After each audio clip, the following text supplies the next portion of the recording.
یہ وہ ریاستی جبر ہے جس کی جھلک ہم نے آج یہاں دیکھی۔ اگر آپ بلوچ ایکٹیویٹی کمیٹی کو شاید کانفرنس کی اجازت نہیں دے سکتے، لیکن آپ نہیں سمجھتے کہ ہم زمین سے جڑے ہوئے لوگ ہیں۔ ہمیں آپ کی کرسیوں کے، آپ کے آلس کی ضرورت نہیں ہے۔ ہم زمین پہ بیٹھ کر بھی اپنا کانفرنس کر سکتے ہیں اور بہت بہترین طریقے سے کر سکتے ہیں۔ جناب نہاد سیاسی پارٹیاں بھی شامل ہیں۔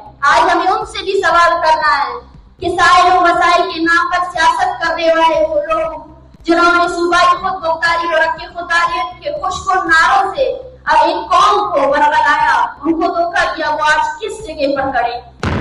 بلوچستان سے نکلنے والا گیس، بلوچستان سے نکلنے والا سونا، بلوچستان سے نکلنے والا سنگ مرمر اور بلوچستان کی یہ جو بیش قیمتی سائل ہے، اس کا سودا کر کے انہوں نے بلوچوں کو کیا دیا؟ آپ خود سوچیں، پنجاب کی دیہات بھی بلوچستان کے شہروں سے زیادہ ترقی یافتہ ہے، اور آپ سمجھتے ہیں کہ آپ بلوچستان کو محب الوطنی کا درس دے سکتے ہیں، اور اس درس کو بلوچ کا ہر بچہ اسی طرح قبول کرے گا جو آپ نے اپنے نام نہاد کے پاکستان اسٹڈیز کی کتابوں میں لکھ دیا ہے؟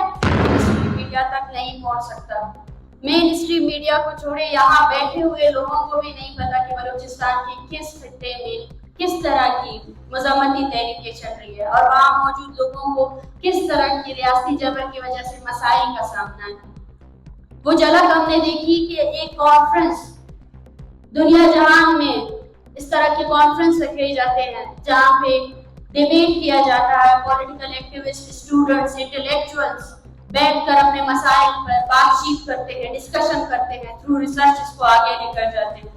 لیکن افسوس کا مقام ہے، اور میرے خیال سے اس ریاست کی پسماندگی کی سب سے بڑی وجہ یہ ہے کہ اس نے سب سے پہلے جو قدغن لگائے وہ اظہار رائے کی آزادی پر قدغن تھی۔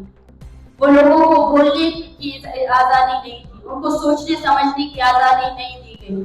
اسی وجہ سے آج ہم دیکھ رہے ہیں کہ شاید دنیا بہت ترقی کر چکی ہے، لیکن آج یہ ریاست پستی کے لیول سے بھی نیچے جا رہی ہے۔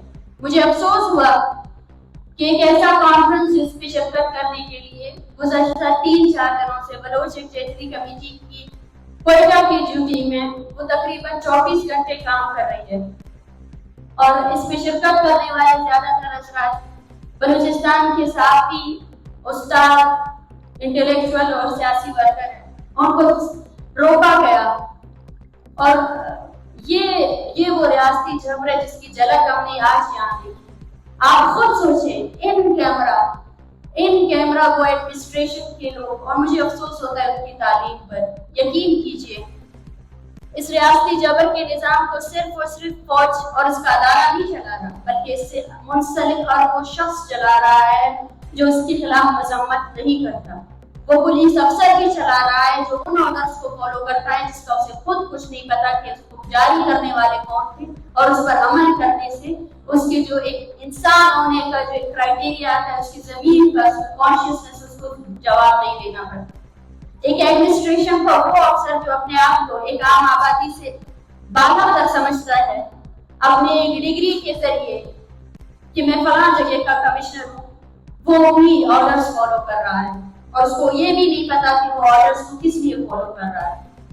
افسوس کا مقام ہے، اور یہ ہماری سماج کی اس پسماندگی کو دکھائی دیتا ہے، اس کو جس کو آج تک ہم نے نظر انداز کیا ہے۔ لیکن میں ان سب کو یہ پیغام دینا چاہتی ہوں، کیا آپ تاریخ سے نہیں سیکھے، اور آپ سیکھنے والے بھی نہیں ہیں۔ آپ افراد کو شاید قید کر سکتے ہیں، آپ افراد پر آپ بلوچ ایکٹیویٹی کمیٹی کو شاید کانفرنس کی اجازت نہیں دے سکتے، لیکن آپ نہیں سمجھتے کہ ہم زمین سے جڑے ہوئے لوگ ہیں۔ ہمیں آپ کی کرسیوں کے، آپ کے آلس کی ضرورت نہیں ہے۔ ہم زمین پہ بیٹھ کر بھی اپنا کانفرنس کر سکتے ہیں، اور بہت بہترین طریقے سے کر سکتے ہیں۔ یہ ہمارا حوصلہ ہے۔ شاید عملی میدان میں آپ کی شکست باقی ہے، لیکن یقین کیجیے اخلاقی میدان میں اپنے آپ کو بہت پہلے شکست دے دیا ہے۔ ہمارے ماں کا وہ حوصلہ دیکھیں جو اپنے بچوں کی ٹرین سدا ڈیڈ باڈیز بھی اگر اٹھاتے ہیں نا تو وہ ان کے نظریے کے ساتھ اٹھاتے ہیں، اور آپ کے سامنے سرنڈر نہیں کرتے ہیں، اور آپ ایسی قوم کو اپنے کرائے کے کچھ ملازم لا کر ان کو افسر کا لقب دے کر روکنا چاہتے ہیں۔ مجھے افسوس ہوتا ہے کہ آپ نے کچھ نہیں سیکھا، اور آپ کبھی کچھ سیکھنے والے بھی نہیں ہیں۔ आप कलम लगाएं, आप सियासी कारकुनान को अगवा करें और शायद उनकी मसफुदा लाशें भी फेंकें, लेकिन एक और नस्ल उभरेगी जो अब उभरी है वो आगे भी उभरेगी और उभरती रहेगी। आपकी मजम्मत आपके खिलाफ मुरम्मत करती रहेगी। मुअज़्ज़ज़ ख़वातीन व हज़रात, आज का हमारा इस कॉन्फ्रेंस का मकसद आप तमाम लोगों को एक ऐसे प्लेटफॉर्म पर यकजा करना था जिसके जरिए हम लोग आपस में बैठकर हमारे समाज के इंतहाई है मसले पर इल्मी बहस कर सके, हमारे लोगों के दरमियान इन मसाइल पर ज़हनी अमांगी पैदा करना था। आज इस कॉन्फ्रेंस में हमने एक दूसरे के ख्यालात और आइडियाज से बहुत कुछ सीखा और मुझे यकीन है कि हम इस बात पर मुत्तफ़िक़ हैं कि गवादर को मेगा प्रोजेक्ट के नाम पर मिलिट्राइजेशन और इसकी तबाही से रोकने के लिए हम इज्तिमाई जद्दोजहद अब नागज़ीर बन चुकी है और हम अपने आप को उस इज्तिमाई जद्दोजहद के साथ मुंसलिक करेंगे।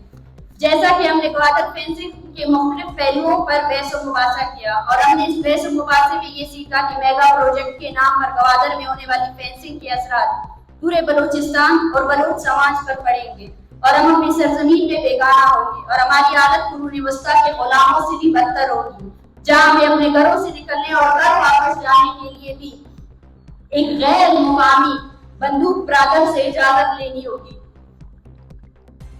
और वो बंदूक हमारे सांसों पर भी हुक्मरानी करने की। हम समझते हैं कि बलूचिस्तान इस वक्त एक मुकम्मल जंग ज़दा खित्ता है जहाँ रियासत अपनी मुकम्मल ताकत और वसाइल का इस्तेमाल करके बलोच कौम की नस्ल खुशी कर रही है, जिसमें न सिर्फ आप वो नस्ल खुशी वो तशद्दुद बल्कि इसमें कल्चरल जीनोसाइड भी शामिल है, इसमें पॉलिटिकल जीनोसाइड भी शामिल है, इसमें इकोनॉमिक जीनोसाइड भी शामिल है।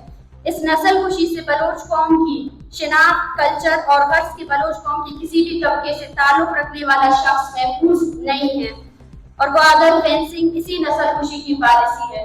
ये मिलिट्राइजेशन सिर्फ गवादर में नहीं बल्कि बलूचिस्तान के खित्ते खित्ते में आपको मिलेगी। जिस तरह काफी स्पीकर साहिबान ने इसका जिक्र किया, क्या आप जानते हैं कि मशक़े में एक ऐसी आर्मी तैनात की गई है जो वहाँ लोगों से मजदूरी लेती है। सुबह के टाइम तमाम लोगों को फौजी कैंप्स में बुलाया जाता है, पूरा दिन उनसे मजदूरी कराई जाती है और रात के टाइम उनको छोड़ दिया जाता है।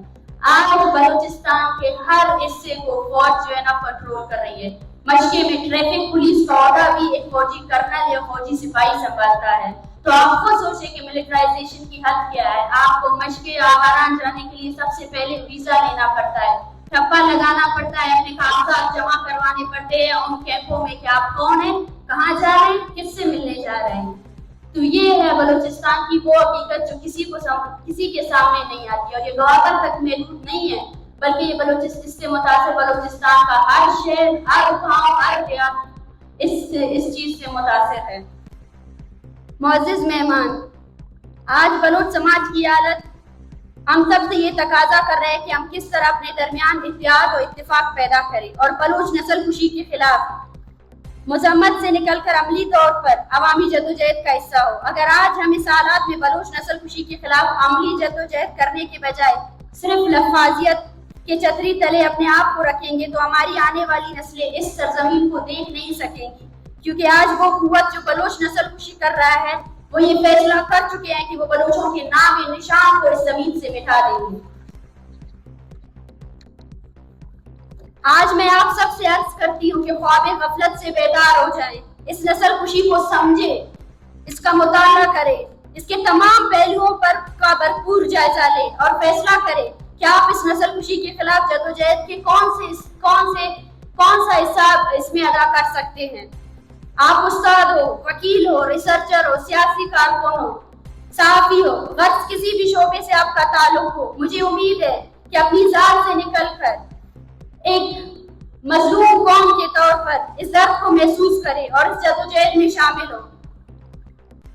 दुनिया के हर तरक्की याफ्ता ममालिक अपने वसाइल की हिफाजत की है, क्योंकि वसाइल ही इनके आने वाले नस्लों की मुस्तकबिल को महफूज बना सकते हैं। मगर बलूचिस्तान की हजारों सालों की मीरास, उनका साहिल, उनकी जमीन कौड़ी के दाम में बेचने वाली रियासत ये समझती है कि वो बलूचों को तरक्की दे सकती है। हमारी जमीन की सौदाबाजी में नाम नेहाद सियासी पार्टियां भी शामिल है। आज हमें उनसे भी सवाल करना है कि साहिल और वसाइल के नाम पर सियासत करने वाले वो लोग जिन्होंने सूबाई खुद मुख्तारी और हक़ खुदारियत के खुशकुन नारों से अब एक कौम को बरगलाया, उनको धोखा दिया, वो आज किस जगह पर खड़े, आज उनका मकाम कहाँ है? आज वो भी जवाबदार है, आज उनको जवाब देना पड़ेगा, क्योंकि बॉर्डर फेंसिंग में आप कील जो गाड़ी जा रही है उसमें उनका नाम शामिल है। वो फौजी शायद उस कील को गाड़ रहे हैं, लेकिन उस पे उस बलोच कौम मरद का भी हिस्सा है जिसने उस फौजी को वो रास्ता दिखाया, जिसके दस्तखत शामिल है सीपेक प्रोजेक्ट में।